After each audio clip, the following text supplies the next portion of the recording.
Keith, we're live, buddy. Welcome. My pleasure. You're the CEO of... Managing director, actually. Is it managing director? Yeah. Oh, same thing for all intents, Yeah. substance over form. Managing director of one of the most iconic beef brands in this country and, certainly increasingly overseas in one of the most volatile times that agriculture's ever seen. How are you feeling? I think you've summed it up very well, actually, because that's exactly how it feels. It's a very exciting time in the life of Ranges Valley right now. But as you say, there's a lot of challenges in the industry that we're enduring, and we have to navigate through to build for the future. Yep. Can we talk a little bit about Ranges Valley? The history, where the idea came from, the ownership by Marubeni and the like? Sure. Well, Marubeni purchased Ranges Valley now over 30 years ago, so we're talking 1988. Who originally owned Ranges Valley? There was the Carruthers family were the last owners of Ranges Valley Cattle Station before Marubeni bought that in 1988. And they had a small feedlot there. And I think Marubeni's interests at the time, so if you go back to that era, there was a lot of Japanese companies very much focused on investing into the Australian beef industry and building assets. Like the Chinese are now. Yes, they are. But certainly in that time, it was a lot of Japanese companies investing, and they invested in feedlots, invested in processing facilities, right across Australia and certainly up and down the eastern seaboard. As far as Japanese companies that operate today with ownership, I think there's only 2 or 3 that still have assets, of any significance in the beef industry. Because of the implosion of Japan at the end of the 90s? Yeah, look, I think there's a lot of things that evolved to that. The meat industry in Australia went through a lot of changes in the 90s itself, a lot of rationalisation into many meatworks. So, the industry's gone through quite a lot of change over the last 30 years, but certainly the one thing that's been building within that is about Australian beef being very focused on building for export markets and supplying the world with quality beef. Yeah. So, Australia's always supplied a lot of beef, produces more beef for export market than it consumes. Way more, yeah. Yeah, way more, as you know. And I think, Australia's had to evolve its processing facilities to become more advanced, they've had to drive efficiency, they've had to drive food safety standards to make sure they continue to build market access. And I think those things have been incremental, and the Australian beef industry has done it well. And, there's many great Australian beef companies out there producing various grades of meat for the world. Yeah. Was it always the premium end of the spectrum? Yeah, so I think when I describe Ranges Valley to our customers or end users or chefs that are fans of the Ranges Valley brand, I think there's a couple of things that are very unique. If we look at Ranges Valley and say it's been under the ownership of Marubeni for the last 30 years, I suppose there's like 2 distinct chapters in that. The first chapter was about securing Ranges Valley and building the business to supply product into Japan. So it was structured more as a supply chain. Virtually 100%. To supply everything into Japan. So that, if you break that up, that was the first chapter. Yeah. Can I just, for context, or for listeners' context, if you look at that, it was 100% going into Japan. How much today stays domestically and how much goes offshore? Yeah, well, so if that was the first chapter and we look at where we are today in the second chapter, we're about 80% export and about 20% on the domestic market. Yeah. So that second chapter evolved, very sustainably, and how I describe that is that the business in that first chapter, because it was focused more on the supply chain, the culture of the business was always about quality and about doing things right. It wasn't about trying to compromise or focus on a lot of other different markets for different reasons. It was always about focusing on quality. And I think that chapter, instilled in the DNA of Ranges Valley that focus on quality. So when we move into the second chapter and say, okay, well, not everything now needs to go to Japan. They actually don't want all of the cuts anyhow. Yeah. Ranges Valley started to look at different markets for different cuts, and it continued to grow incrementally, market by market. Yeah. To get to where it is today. Both domestically and broader internationally. Yes, absolutely. Yeah. So, incrementally growing, making more product available, and finding people that really started to love the product. And I think, now we when we tallied up the countries around the world that our product is exported, we're exported to over 50 countries around the world. Yeah. And, we try to seek out the premium segments in all of those markets. And that's a very important part of our strategy is the breadth of markets in supplying across many markets means that we can, I suppose, balance risk, have that balanced portfolio effect. Yeah. When you hinge, your cart just to one market, well, then things can happen. So having that diversity of markets helps us mitigate risk, but also, certainly in our business, it's more about selling parts of our product. So selling item ranges, specific primals that can get the best value in different markets. Yeah. So as opposed to concentrating on full sets, quite frankly, there's not many markets that just want full sets. Every time you start talking about a full set of the carcass, really, if you sit there and say, well, what do you do with all of those ones? Well, these cuts here we can't really get the right value for. Yeah.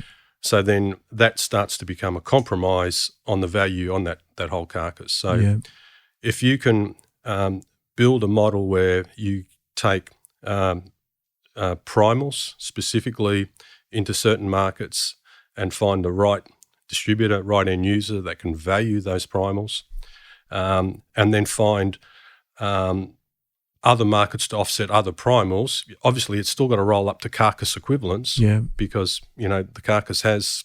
Got to use it all. You've got to use it all. Yeah. So that position of really getting hold of a parts-based business, which has complexity, but saying, well, either complexity can be your friend or it can be your foe. If you do it well and you get it out into the right places and get the right values for it, then it works. And I think that's certainly the focus and the strategy within our business now is about trying to get the cuts that can create value in various markets. Yep. And how big is the price difference between what you're achieving in, say, China with the insatiable demand that they've got for product at the moment versus what you're getting in other offshore markets versus what you're getting domestically? Look, pricing across different markets, is always, there's got some degree of differences. But is it material? Like it must be in some cases. Look, yes, it can be, absolutely. Yeah. But, it then comes down to the basket of goods that you're selling into that distributor. In terms of the overall carcass balance. So sometimes they say, you work with a distributor in one market that says, well, this is what I'm really strong at selling, but I need some of these. And, you can move pricing around from one primal to the other, but you've got to get the value out of that whole carcass, out of that parcel that you're sending into to that customer. So that's where the focus on, customer profitability as far as getting the right mix of product sold into that distributor is very important. Yep. In Australia, the partnership with VIX was pretty big insofar as building the brand in Australia and getting it on some of the finest restaurants in this country and some of the most well-known restaurants in the world. Have you adopted a similar go-to-market strategy in other countries, or have you left it at the will of the distributors? No, I think, we like the customer intimacy of working with our distributor and their end users.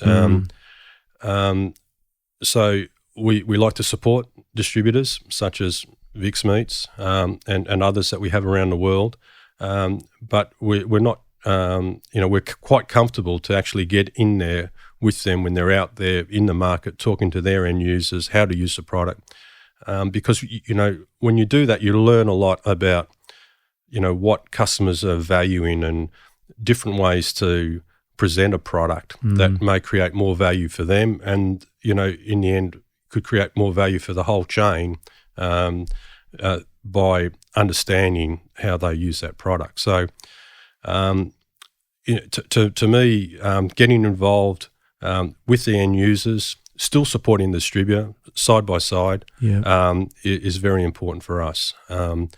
And I suppose that the thing that we're producing now is we've got a very strong focus on brand presence, as you've said. We've got a clear brand hierarchy within our categories of Angus and within our categories of Wagyu, and we are we're building on the brand attributes and the reputation of those brands. And as I say, from that first chapter of carrying that DNA into our business now, about being very focused on quality as a supply chain and then delivering that into our own branded position, I think that's really underpinned the consistency of what Ranges Valley produces as a product. And I think, meat prices will always go up and down relative to markets. Can't wait for the down again. Yeah, I'm sure. But the thing that's always important is how businesses respond to that volatility, how we respond and work with you, how you respond and work with your customers, which is getting increasingly hard as we've discussed. That elasticity at certainly at the food service end of the consumer is almost at breaking point, and then it gets tricky. Yeah, it does. And sometimes you say, well, geez, I can never sell it at that price, and then sometimes the market equalises and everyone finds their right fitting and moves on. But yeah, it's been challenging times with some of the volatility of pricing, as it does seem to have been all one way at the moment, because costs and beef production has become quite challenging over these certain recent times. And when I say recent, for us to produce an animal from the time we work with the breeder on the genetics and how they produce the calf that we then take on into our supply chain, it's still a 3-year term, 3 to 4 year, 5-year term, depending on the feeding program and how we run it in our system. Yep. How do you select your breeders, your farmers? Well, both select and govern. Probably. Yeah. I think 30 years is a long time to be out there, with a feedlot feeding beef, and the information that Ranges Valley has on all our various producers or vendors is quite significant. So, we can go back, several years and look at cattle that we've bought off one producer, and we can benchmark, 1 year, 2 years, the last 2 year averages, the last 5 year averages, to say, okay, well, how are those cattle performing from that producer? And so we're very focused on the carcass performance when we process it, and that information about how that animal performed when it was processed and the carcass that it's yielded, and then how do we present that feedback back to our producers? How do we say, okay, well, if these are the good ones, how do we continue to work more with those to get more of them into our supply chain? So we're constantly focused on trying to engineer our producers to get better and better at what they do, and try to recognise that, if we're producing a better article and then we can deliver consistency in demand, then we're going to have consistency in the requirement of wanting to pull those cattle through our supply chain. How many are you doing a year? How many head? I suppose the processing numbers that we took into our own brands through last year was around 50,000 head of cattle. Yeah, got it. And how many farmers across the country? I suppose active within the year, it'd probably be around, 200 to 300 producers, of various scale, but they're there for a reason, and we build that profile on how they perform. And primarily New South Wales, Queensland? I suppose, I always have to try to put beef into contents, when I talk about our categories. So if I talk about our Angus program, our long-fed Angus program, most of our Angus cattle are coming out of the southern part of the eastern seaboard. So that's, primarily Victoria, southeast, South Australia, and southern New South Wales. And we're certainly still getting some cattle up into middle northern New South Wales. But the majority of our Angus that go into our long-fed program are from Victoria. On the flip side, the Wagyu, so if I talk about the Wagyu cross program, the Wagyu as a category, which we sell as our WX brand, has evolved very quickly. The exponential growth in Wagyu has been considerably in high double-digit growth year upon year, and that's because so much of the market is saying, what's this Wagyu? We want this Wagyu. And I think the industry's probably grown very quickly, and maybe too quick, that there's a lot of signals out there saying the Wagyus, get into these Wagyus, they're selling very expensively, which they were. And I think what we've seen now is a bit of correction where there's been an overproduction of Wagyus coming into the system. Yeah. And I think some producers are now stepping back and saying, well, this bubble's burst a little bit. And the ones that, are trying to get it on a ride have probably stepped out. But, the hardcore, producers that have been breeding Wagyus for a long time now are still there, and they're sustainably building their supply chain. So a lot of our Wagyu cattle that go into our WX brand now is coming from the northern part of the eastern seaboard, such as Queensland, because the Wagyu cattle can be bred and grown out quite well in some of that northern Queensland country. Yeah, interesting. And how long on farm before they come to the feedlot? It varies, and just different times of the year, and whether they're autumn calving or spring calving. But an animal that would go through our system, like within our Angus, might be, just over two years. 18 months to 24 months, depending. And our Wagyus would be a little bit older than that of the Angus. Yeah. The Wagyu are a lot slower in their conversions and laying down muscle as such. Where the Angus, as a commercial breed, their genetics are, I suppose, have evolved a lot quicker, and the growth curves coming out of the Angus are much shorter, but they're still producing the article in producing marbled beef. So maturity rates have come back a little bit, growth curves have gone up, and therefore, the producing an Angus from the time it's born as a calf through to its finishing time on a long-fed program has come back much shorter, without compromising quality, which I think is great for the overall Angus breed, and certainly makes a lot of sense going forward to producing sustainable beef. Yep, great. Feedlots, a lot of listeners on this show understand and get it, so there's not that hysteria around it, but there is for the average punter a little bit of debunking that's required. Can you talk a little bit about the protocols that you have in place at the feedlot, from both in terms of the quality of the beef that you produce, but also from an animal welfare perspective? Yeah, sure. I always say when it comes to producing, high quality, good flavour, tenderness beef, that it's incremental. Some people will say, okay, well, which part of the value chain created the most important part of it? And, is genetics important? Absolutely. How that animal is bred, how it's weaned, how it's backgrounded, and how it goes into the feedlot. All these things are incremental over a period of time that helps produce good quality beef. And I think, when it comes to the feedlot, we're very conscious first of getting the right animal with the right temperament. We're not out there chasing wild cattle. We want cattle that have been well handled, quite relaxed. Yeah. Because when we bring them into a feeding program in the feedlot, you want them to settle down quite quickly and get on and perform in that time. How many head would you have on the feedlot at any one time?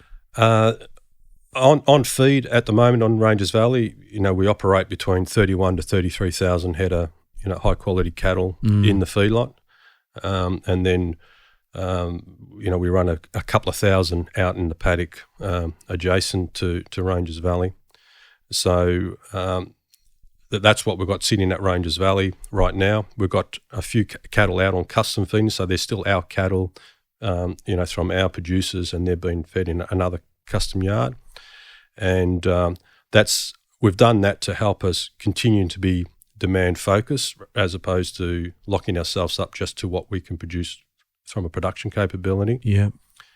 But having said that, right now we're going through the finalisation of a DA, and to take our feedlot operating capacity up to 40,000. So that's a 7,000 increase on today's operating capacity of Ranges Valley. And I think that upgrade will give us new capacity, but we'll also refurbish some of the older parts of the feedlot that are 30 years old.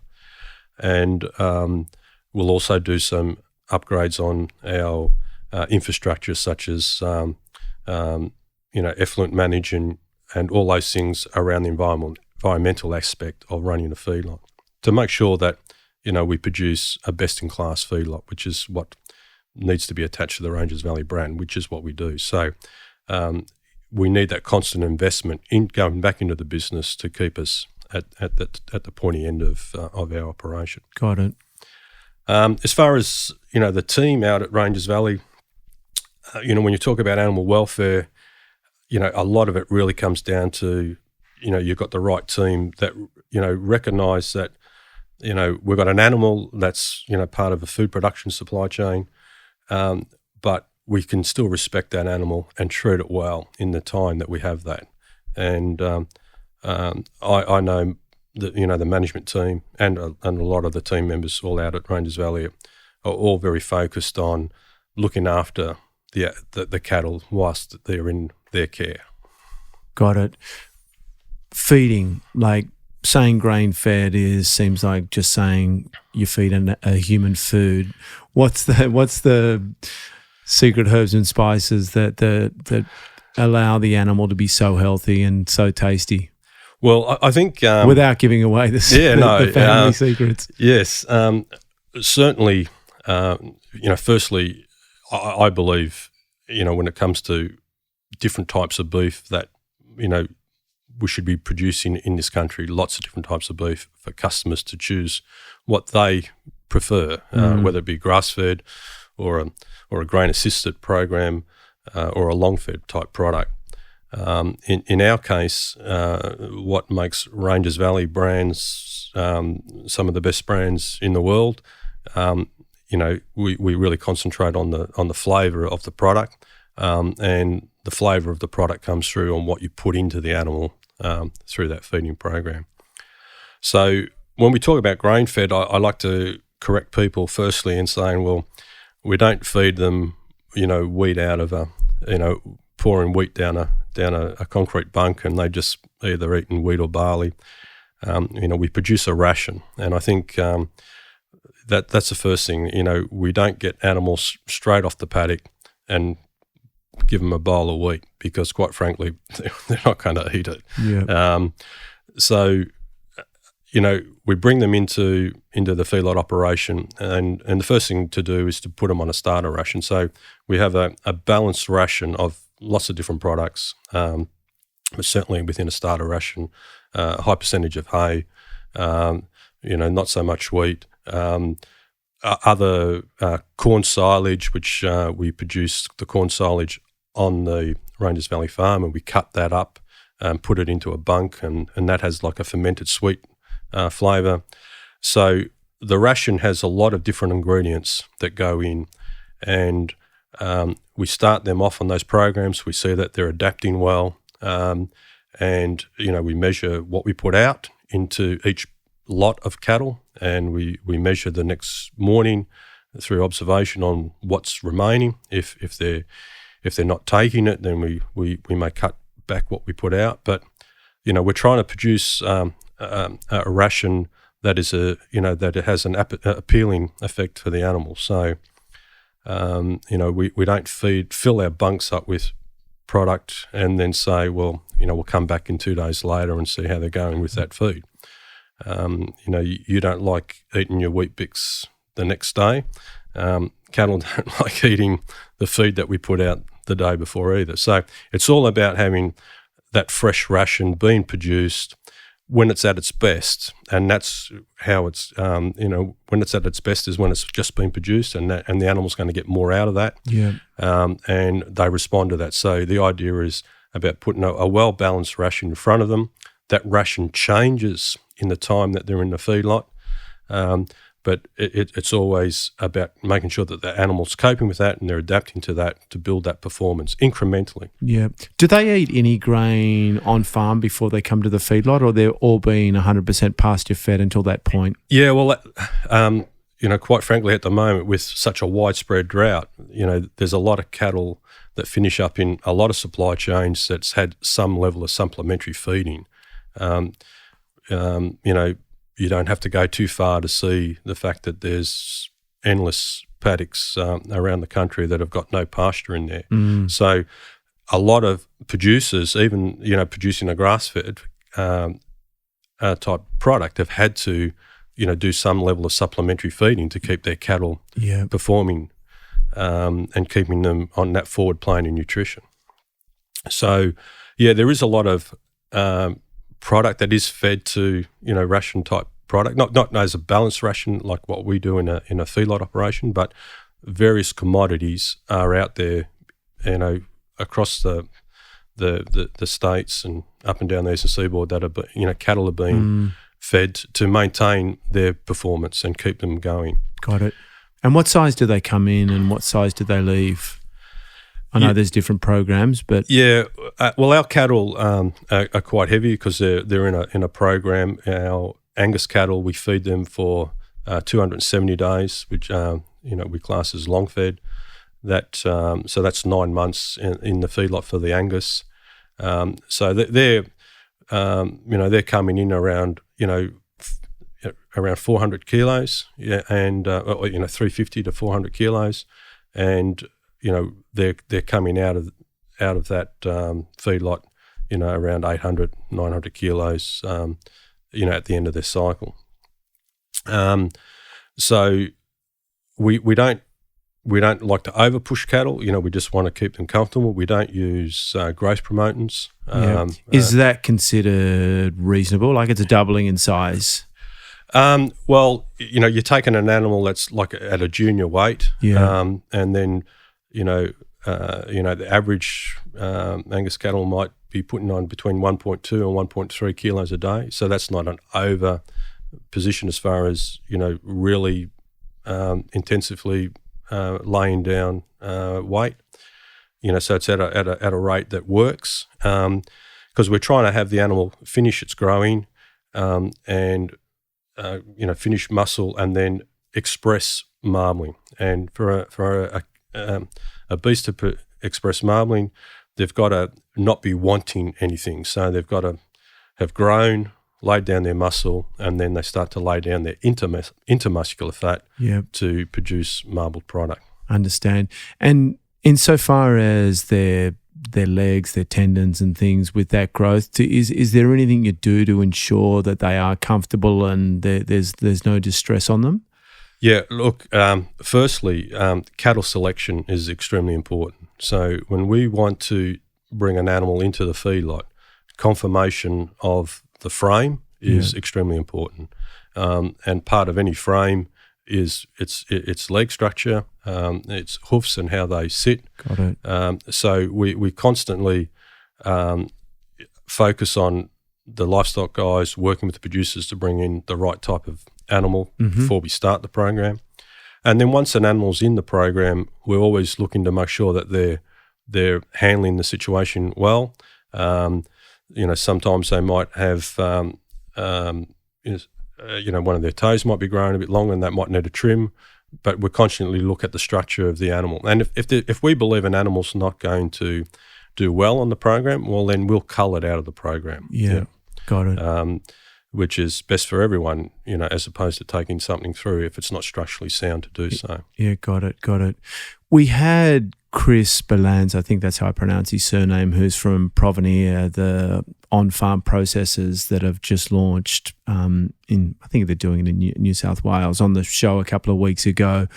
How do you go about, because one of their big claims is that the stress and the cortisol that is released into the muscle during transit from the feedlot or the farm to ultimate harvesting has an impact on the quality of the meat. How do you ensure in transit that your animals are arriving calm and that there's no impact on the quality of the meat?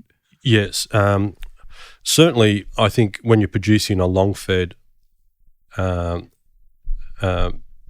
article, you've got to make sure that you're not with 12 hours away from the plant to take that animal through processing. So, we process our cattle up at John D. It's about a 2.5 hour drive up the highway. Yeah, a little bit longer for a truck, but that's not too onerous as far as taking a finished a lot of cattle out of our feedlot into processing. How you load those cattle, how you handle them through that transit is very important. So you're working with the right, with the right livestock cartage companies that do a good job. How their trucks are set up, all those things are important to make sure that this animal that's been in your care, that you've put so much effort into, you want to make sure that gets delivered to the processing plant in its best possible presentation. Yeah, both from a quality and a animal welfare perspective. Absolutely, yeah. And you spoke about before, Keith, the John D facility. It's obviously export certified, but things like halal certified and some of the teachings of Temple Grandin and those kinds of things. Is it the reason you've gone to John D? It's because one of the best facilities in the country. Yeah, look, I think Ranges Valley's been processing cattle at John D now for over 20 years. So it's become a long time. Is that just history, or was it initially because it was one of the best? I think in its 30 years, Ranges Valley was processed in other places. They went to John D just on 20 years ago, and at that stage, the numbers were a lot smaller than what we're doing today. And the John D business has really supported Ranges Valley's growth through that time. They recognise that Ranges Valley produces a very consistent article. It's in high demand around the world. And I think any processor that's out there doing custom processing for multiple customers, I think they would value feedlot operators such as ourselves with long-fed programs, because once we put an animal into a program, we have to produce the animal at the other end. So as far as from a planning point of view, as far as understanding the cattle that are to be processed, we can give them plenty of notice period to say, if these cattle went in, they're going to come out in 9 months. If these cattle went in for the Wagyu, they're going to come out in 360 days. So that creates a lot of certainty in running a workforce and a crew within a processing facility. And John Deere valued that and supported us, and we've continually grown with John Deere to where we are, a significant part of their business today. Yeah. How, as the MD, do you think about the risk from them ultimately having the decision? Like, I get you're a significant customer, but is it something that you think about? Look, we're actively engaging with the management team at John Deere. They complement the rest of their capacity with other cattle type. They do some 100-day product for themselves, and they have some other operators that are processing cattle there. I think the partnership is mutual. They value us as a consistent customer bringing in cattle, and we value their consistency in what they do. Because our business has grown incrementally as far as brands and specifications, it's become quite a complex job, and they've been along on that journey. So they're doing a good job in that area, and they're well equipped to keep going. Yep. What about you, Keith? As we spoke about before, you do have this incredibly prestigious job. It's probably not as sexy on the inside as it looks from the outside. But what's the career history? How did you get into the industry? Okay, well, I suppose I had a 28.5-year career in Coles supermarkets, and I started stacking shelves in a Coles supermarket, back in 1979, and I had a strong desire to wanting to be in the food industry, and chased management structure within Coles. Managed stores in Victoria, and then I suppose moved into specialist roles in Coles in store operations and productivity, which was heading up a lot of, at that time, bringing scanning and new technologies into supermarkets. So it was quite exciting working on big projects like that.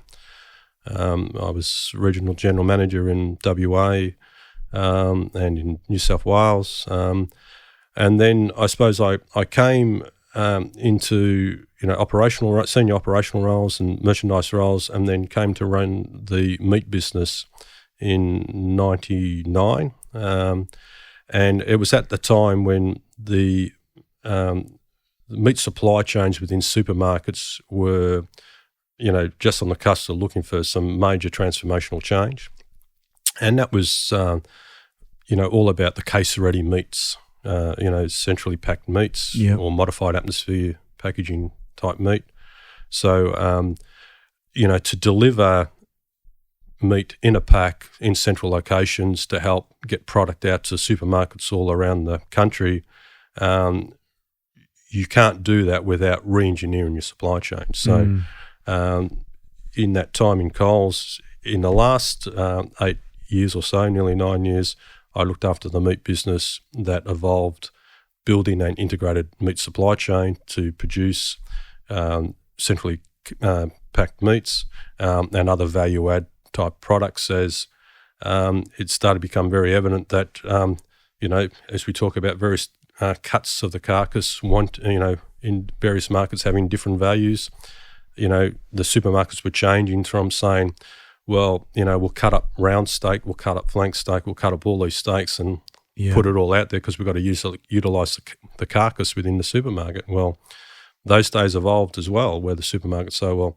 actually, the demand of the customer within the supermarket, they were looking for more of these items and more of these items and less of these items. So with that in mind, then you had to start to develop other strategies to utilise cuts in other ways, or to market cuts outside of the supermarket environment itself into other supply chains. So I suppose that time, although in my time in Coles, prior to that, to the 20 years in operational roles, and there was always meat departments in stores, so you always had some association with them. But once I got into that role of managing the supply chain, I just loved, I suppose, the challenge of it all, the complexity of it all, the ability to influence outcomes. And I said, I want to stay in this industry. And I suppose that's what I did. And my next role was working for Simplot, and I was executive director of Top Cut Foods, who were processing meat similar to Vic's in servicing food service. So that gave me exposure into, I had retail experience obviously, and then a lot of exposure into food service. So when the job came up for Ranges Valley, we, in my previous role, we were one of Ranges Valley's largest customers through Top Cut Foods or Tender Plus, the entity in China. Mm-hmm. And, that just gave me more of a passion about the brand, and the opportunity to come in and run the business, suited me perfectly at the time. And now I've been here at Ranges Valley for, the last 3 years, which has been an exciting time. Yeah, in the poison chalice maybe. No, I just think, we've grown through some very tough times. The business is poised to make some key transformational changes as far as how it grows and takes its brands around the world. We're expanding the feedlot. We're investing into systems.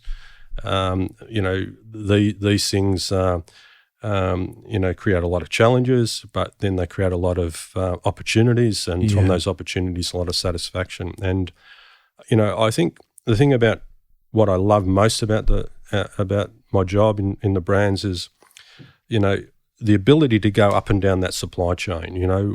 Obviously, as managing director, you try to coordinate your functional managers to work well and do their jobs.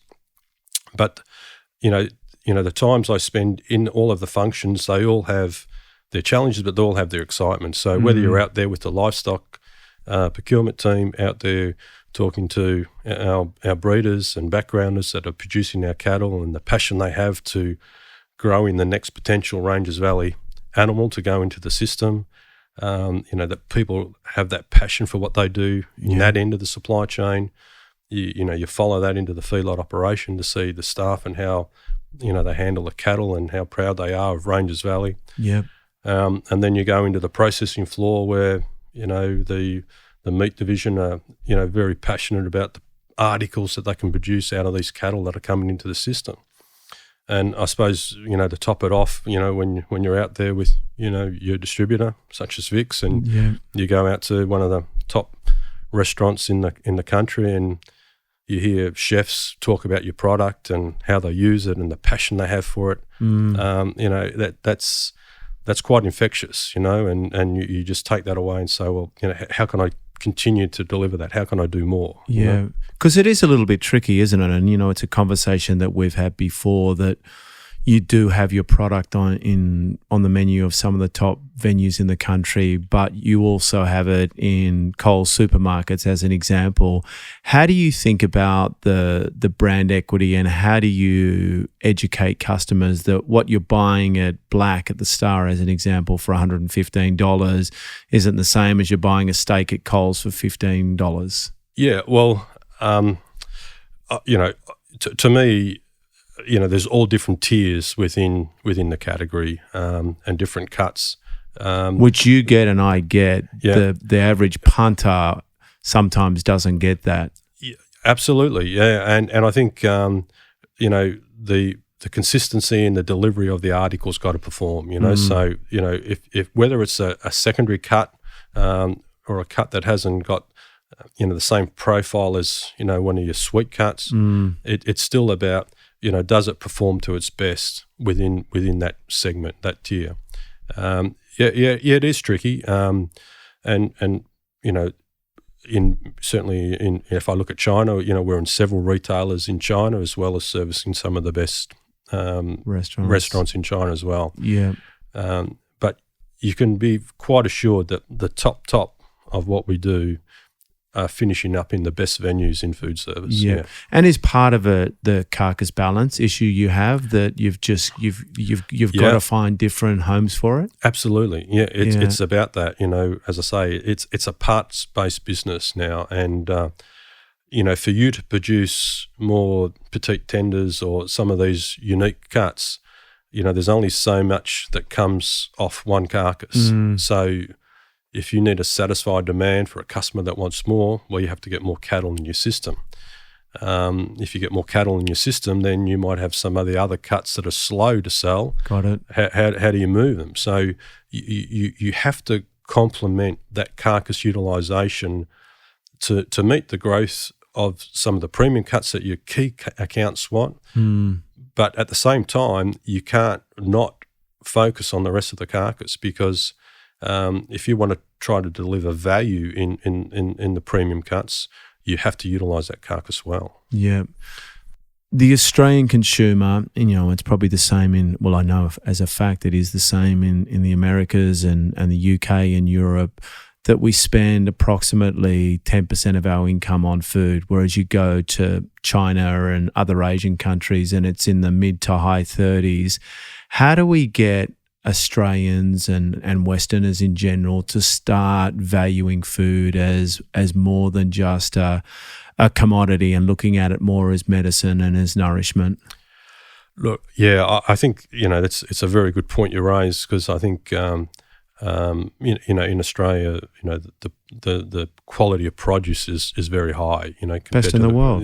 Compared to places in the world. Absolutely, cleanest, so it's got a great healthiest, image, and I think a lot of people may not necessarily recognise how lucky we are as a country that we produce some great products.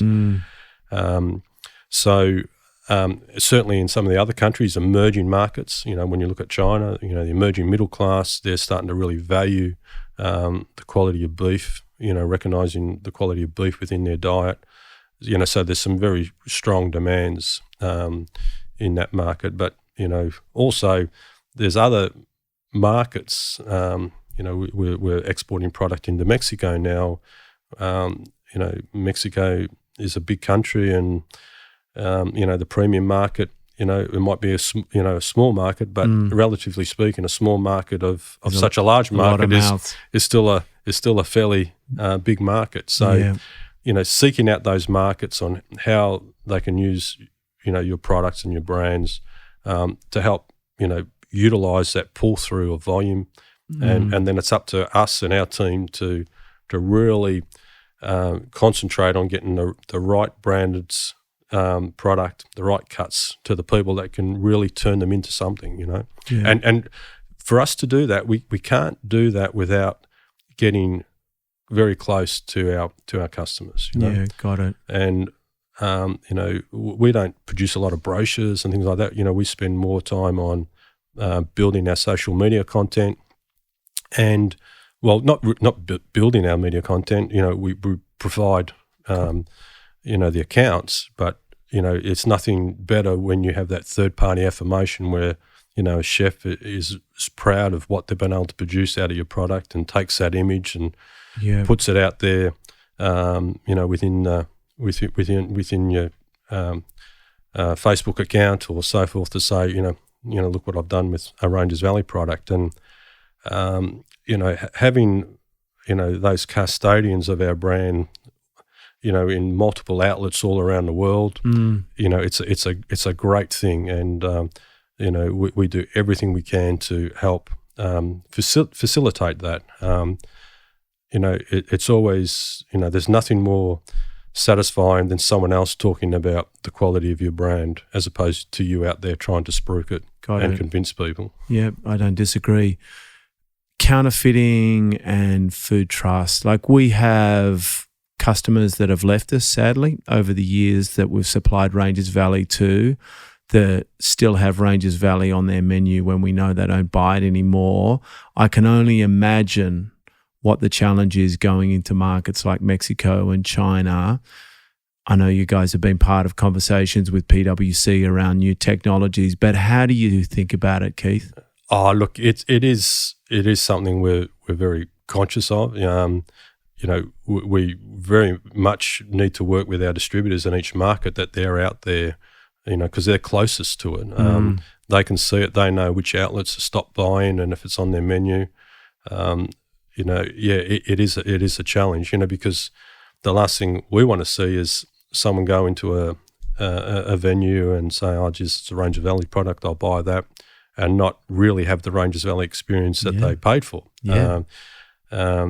We all lose with that. That's that's a real concern. So I think in the future, technologies are evolving. This disruptive technologies, have created opportunities, and I think we'd like to be some early adopters on some of that stuff that evolves in the future, because I think our brand, it's good to hear. It can resonate with our brand. Yeah, I think it's super important. I really do. And in a similar vein, the grain-fed and grass-fed piece, it's something that again we've had conversations around, and the more we dive into it and have discussions with functional medicine doctors and we get O'Connor tested, we get your brand tested, and start to understand the different nutritional qualities.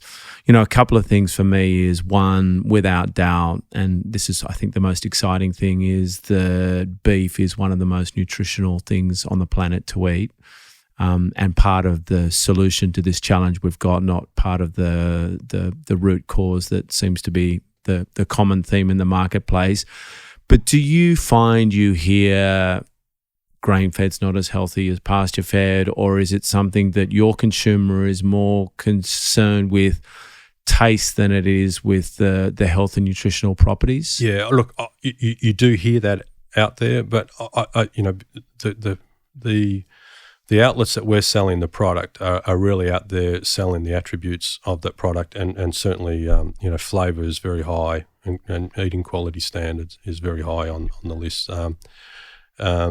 I think no one's discrediting the value, nutritional value of grain-fed beef, nor of grass-fed. I think they're different, but so we're not seeing a lot of that as far as a barrier to our growth in any way. No, nor should it be. I think and I always hear Anthony Parridge, I've heard him talk a few times, and when he says, people should eat less beef, but when they eat less, they should eat better quality. And I think I don't mind Anthony out there, making those statements, because Ranges Valley is sitting in the top there, and that's exactly what we're about, as far as saying, we're trying to create that great experience of that eating quality, flavour, all the things that can be attached to our brand. Yeah, and that comes back to my question before too, around how do we get Westerners to start being willing to pay more? And sometimes it's actually about being willing to eat less at the same price. So instead of buying a 600-gram T-bone from IGA, you actually buy a beautiful 200-gram Ranges Valley steak from Victor Churchill. I support you on that one. Yeah. Keith, it's an amazing story, and it's an amazing brand, and you've got a big job in front of you, and I thank you very much for coming on the show. Yeah, most welcome. We wish you all the success. Pleasure, mate. Thank you.